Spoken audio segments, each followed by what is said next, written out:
How do you make the PlayStation Portal even better? It's simple really. You paint it black.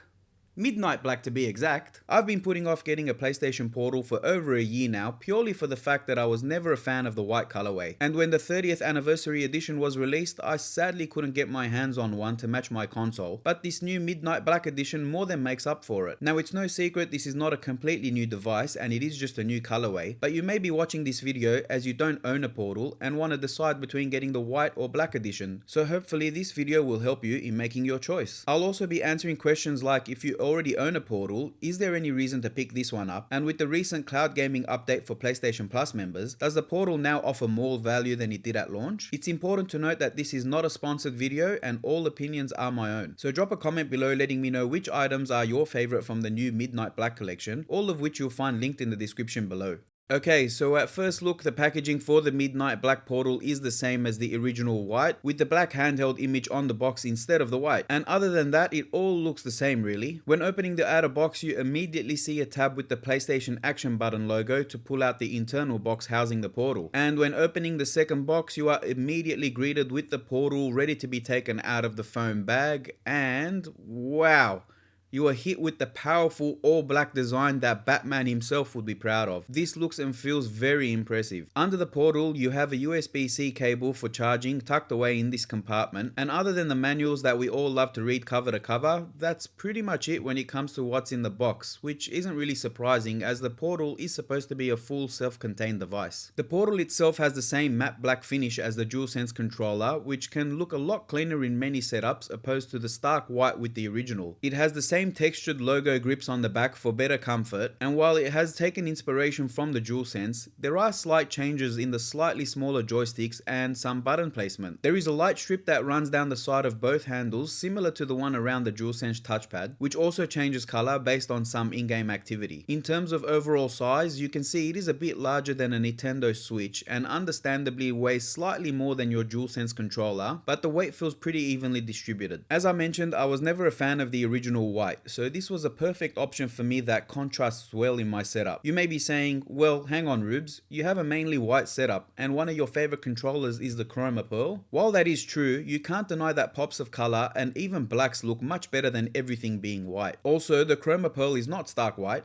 it has a pink iridescent shimmer. Now it's no surprise that this is not a completely new PlayStation Portal and it is just a new colorway. So let's break down what that means for those of you who have only just started researching these remote players. The PlayStation Portal has an 8-inch Full HD 60Hz LCD screen with a glossy finish that is incredibly bright indoors but can show reflection under certain angles and while you're outdoors. Image quality is sharp and spectacular for an LCD screen of this size, and while an OLED screen would have been desirable, this screen is actually pretty amazing for what it is. To the left of the screen we have the D-pad, share and home buttons and the left joystick along with the L1 and L2 trigger buttons at the top, and to the right we have the action buttons, the options and mic control buttons, and right joystick along with the R1 and R2 triggers at the top. Just like your DualSense, the PlayStation Portal has adaptive triggers so you can feel every shot or heavy braking, and it also has haptic feedback for the immersion at the range. The device also emulates the touchpad to the sides of the touchscreen for games that make use of this function. At the top of the handheld, we have the power and link buttons and volume control buttons with a set of stereo speakers and a mic, and at its underside we have the USB-C input to charge and an auxiliary port for your favorite pair of wired headphones. With its 4370 mAh non-removable battery, it's expected that the Portal will last between 5 to 10 hours. The Portal does require a Wi-Fi connection in order to stream games to your device, which I'll cover more about later in the video, and much like the PS5 console, it does not have Bluetooth capabilities to pair to your headphones directly. It instead uses PlayStation Link, which is what that link button is for, to connect to dedicated PlayStation headsets like the Pulse Elite or Explore devices.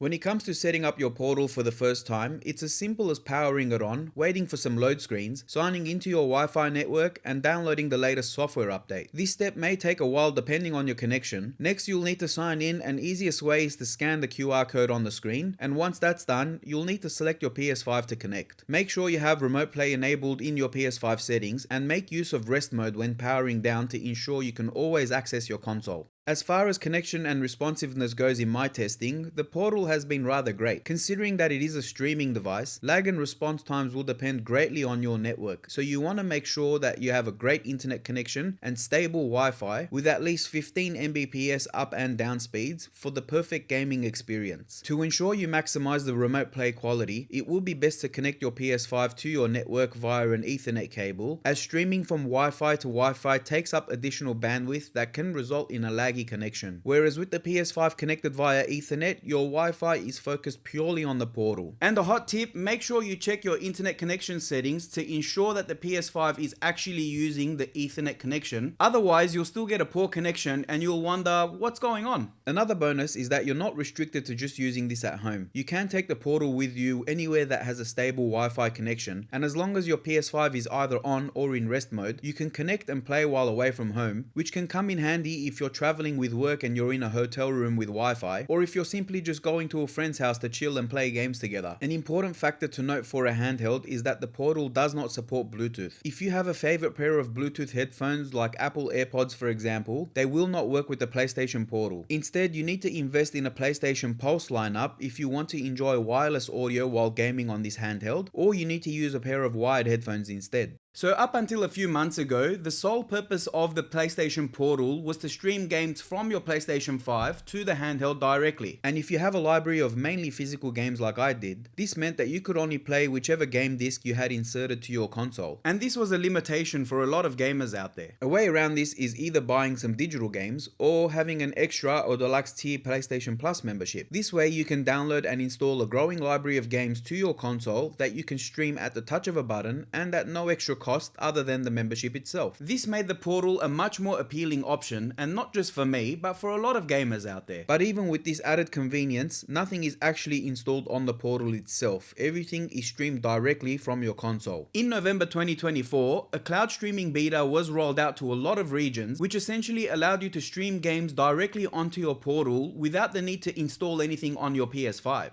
This also meant that you technically no longer needed a PS5 to enjoy the Portal, making it a true handheld device in its own right. When this news was announced, I found the Portal irresistible, and as soon as the Midnight Black colorway was announced, I was convinced it was time to grab one. However, as luck would have it and cloud streaming is in beta, it's only available in select regions across the world, and Australia is not one of those regions. Even though this is a setback for my fellow Australians and many people living in unsupported regions, I'm hoping that we'll all get access to this feature once it comes out of beta phase. So if you are living in a region that has cloud streaming beta access, head into the Portal's direct settings and enable the cloud streaming option. Then at the login screen, select the cloud streaming profile to browse the catalog of stream enabled games. And a reminder that you do need deluxe PlayStation Plus membership to have access to cloud streaming. Putting that aside, the Midnight Black Portal will stream games in the same way as the original by connecting to your PS5 and streaming directly to the handheld any game that you have installed on your console or inserted into your disk drive. And it is rather responsive with a lot of games I tested, including titles like Hogwarts Legacy, Gran Turismo 7 and Astrobot, though I did find it struggling at times with the online multiplayer game like Marvel Rivals. As mentioned, the device has the same features as a DualSense controller, so you will feel the immersion in every action with supported games. After a few hours of gaming, I can honestly say that the weight of the device, it is there and it is noticeable, but it does not excessively weigh down on your hands and wrists, causing you to cramp up. And a part of that could do with the fact that it is just like holding a DualSense, just slightly larger.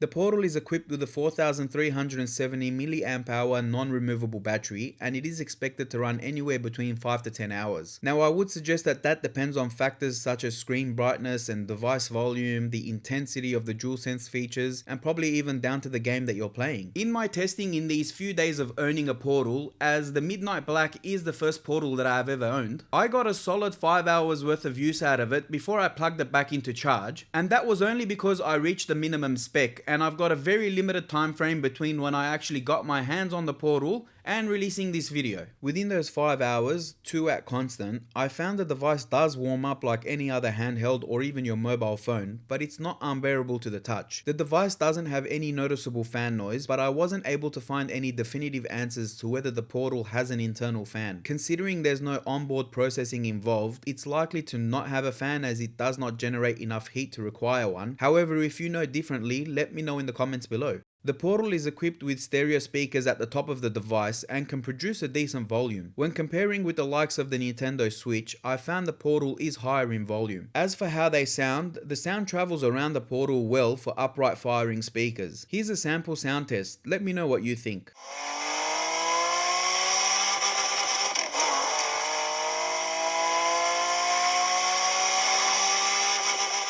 The PS Portal is great for anyone who wants to play games away from their setup, whether it's curled up on your favorite armchair or in bed, or if you live with your family or roommates and the TV is occupied, or you have your console set up in one room and you want to game in a different room every now and then. Perhaps the most debatable question when it comes to the PlayStation Portal is, do you need one and is it worth buying in 2025? Well, I'm honestly impressed with the Portal for what it is. With its large dedicated screen and DualSense capabilities, and with my console mainly positioned on my desk setup, it's been great being able to play in the living room near my family without having to relocate my console. So if you need one, comes down to if you need the convenience. If you must game at your desk with your favorite controller and your monitor as you like that specific experience, or you must be kicking back on the couch with a large 80-inch TV for that immersive experience, then perhaps the Portal is not going to come in much use for you. If you find yourself in a position where your TV is always occupied by others, or you just can't be bothered to constantly sit at your desk, or you want the freedom to play anywhere in the house and beyond, then the Portal will come in real handy. But it also comes down to the games you mainly play. If you play multiplayer online games, the split-second delay that is evident between the PS5 streaming the game to the Portal can be the difference in getting the shot or being shot. And if you're playing games like Jedi Survivor, Hogwarts Legacy, or any other story-based or adventure games, this factor won't really be an issue. With the recent cloud streaming beta update that's now available in a lot of regions, the Portal has now become a handheld in its own right. It is still a remote player and it still requires a solid internet connection, but you're no longer tethered to your console and its storage limitations. You can stream games directly to your Portal if you live in a supported region. As far as the Midnight Black Edition goes over the white Portal, if you happen to have a space where it's mainly darker themes, or it could benefit from this darker contrast with the all black design, then this would be a great pickup, as in my opinion it looks a lot better than the original white. And if you've already got a white Portal, should you be buying the Midnight Black Edition? Well, unless you're a collector or your current white Portal looks completely out of place in your setup, then my honest answer is no. You don't need to buy this Midnight Black Edition if you already have the white Portal, as the only thing new about this is the color. It functions exactly the same as the original while looking 10 times better. And sometimes, speaking from personal experience, that's all it takes for someone to decide if a new variant is worth picking up. So that about wraps it up for the new Midnight Black PlayStation Portal, along with a fresh look in 2025 at the Portal altogether. If you enjoyed this video, don't forget to leave a like and subscribe to the channel for more gaming and tech content, and drop a comment below letting me know if you have your eye on any of the new items from the Midnight Black collection. Thanks for watching everyone, and I'll see you on the next episode.